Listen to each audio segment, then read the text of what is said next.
Hello साथीहरू सबैजनालाई मेरो नमस्ते छ।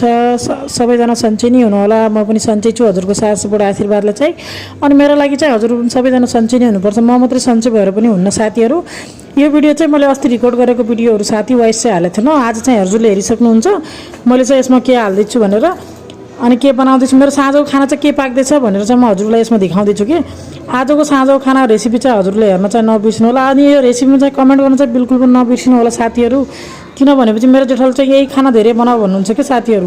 त्यसैले चाहिँ कमेन्ट पढेर चाहिँ मेरो जेठाल चाहिँ यो खाना चाहिँ कम खानु होला, यस्तो कमेन्ट गरिदिनु होला कि बार बार मलाई यो खाना नपकाउनु परोस्। हेरिसक्नुहुन्छ यो चाहिँ मुम्फली भयो, यो चाहिँ टमाटर लसुन खुर्सानीलाई चाहिँ मैले तेलमा चाहिँ तलिसकेँ। तलेर चाहिँ म चाहिँ यसको चटनी बनाउँदैछु साथीहरू। थोडा त्यसमा हरियो धनिया पनि हाल्नु पऱ्यो अनि थोडा नुन हालेपछि मेरो चटनी तयार हुने भयो। अनि यो पिठो पनि मैले मिचेर राखेछु साथीहरू रोटी बनाउने भनेर। मेरो जेठाजल चाहिँ फोन गरेर आज चटनी रोटी खाने मन लाग्यो, चटनी रोटी बनाउनु भन्नुभएको थियो। हेरिसक्नुहुन्छ हजुरले मैले पिठो चाहिँ पहिल्यै मिचेर राखेको थिएँ।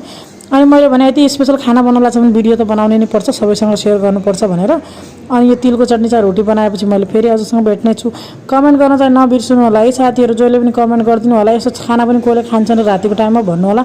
अनि के गर्ने साथीहरू, सबभन्दा ठुलो टेन्सन त मलाई पनि यो खाना खानुपर्ने हो कि। अब घरमा यति मान्छे बस्छ नि त सबैको पसन्दको खाना चाहिँ बन्न सक्दैन। एउटै मान्छेको पसन्दको बनाउने सबैले नै खानुपर्छ। अनि साथीहरू मैले चाहिँ अस्ति चटनी रोटी बन्दाखेरि चाहिँ मैले चाहिँ 2टा रोटी मात्रै खाएर सुत्थेँ कि। अब हजुर सोच्नु न 2 थाल भात खाने मान्छेले 2टा रोटीले चाहिँ कस्तो भयो होला। मेरो त राति पेटको खाउन लागेको थियो कि, तर के गर्ने राति उठेर पनि के बनाएर खाने भनेर बनाउँदा पनि बनाएन मैले। हेरिसक्नुहुन्छ अब मेरो चटनी चाहिँ रेडी हुनु लाग्छ। मैले फल्लीहरू खुर्सानीहरू चाहिँ पहिले पिसिहाल्थेँ। अहिले चाहिँ मैले टमाटर र हरियो धनिया हालेकी छु। अनि यो सिलबट्टामा पिसेको भए त धेरै मिठो हुन्थ्यो साथीहरू चटनी चाहिँ। तर यसमा चाहिँ पिसहरू रहिजान्छन् टमाटर रोका भनेर मेरो बुढाले चाहिँ पटक्क मन पर्दैन यस्तो। त्यसैले चाहिँ मिक्सीमा पिस्नु भन्छन्। अनि चाहिँ म मिक्सीमै पिसिदिन्छु, मलाई नै सजिलो पऱ्यो काम। मिक्सीमा खर्र पिसेपछि भइहाल्यो मेरो। अब कुटेर पिस्नु भने त हात पनि कति दुख्छन् क्या साथीहरू। अब मिक्सीमा एकचोटि मिक्सी घुमायो त पाकिहाल्यो मेरो चटनी चाहिँ तयार भइसक्यो, पिसिसक्यो।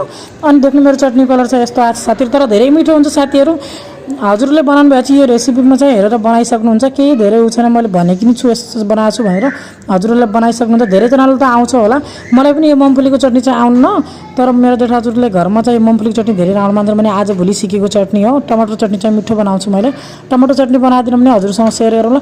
अनि म रोटी हाल्दैछु साथीहरू। भिडियो बनाइदिने मान्छे पनि कोही नै छैनन्। अनि मैले हल्का हल्का आफ्नो मुख पनि देखाउँदैछु, काम गरेको पनि देखाउँदैछु। के गर्ने भिडियो बनाइदिने मान्छे भइदिएको भए त सायद मेरो भिडियो राम्रै नै बन्थ्यो होला। भिडियो बनाउने मान्छेहरू नभएर आफै नै हल्का फुल्का बनाउँछु। अनि मैले चाहिँ बोल्दा बोल्दा बिचमा रोक्नु पऱ्यो कि मेरो छोरो चाहिँ रुँदै आएको थियो। अनि यो भिडियोमा चाहिँ त्यसको आवाज सुनिन्छ भने मैले बोल्दा बोल्दा एकछिन वाइस चाहिँ रोकेँ। अनि फेरि लाग्यो हेर्नु मेरो रोटी चाहिँ तयार भयो साथीहरू, चटनी पनि बन्यो। अनि जेठाजु आएर चाहिँ धेरै भोक लाग्यो। मैले चाहिँ वाइस हाल्दा हाल्दा बिचमा रोकेँ साथीहरू। मेरो छोरो चाहिँ रुँदै आएको थियो अनि छोराको आवाज चाहिँ आउँछ भनेर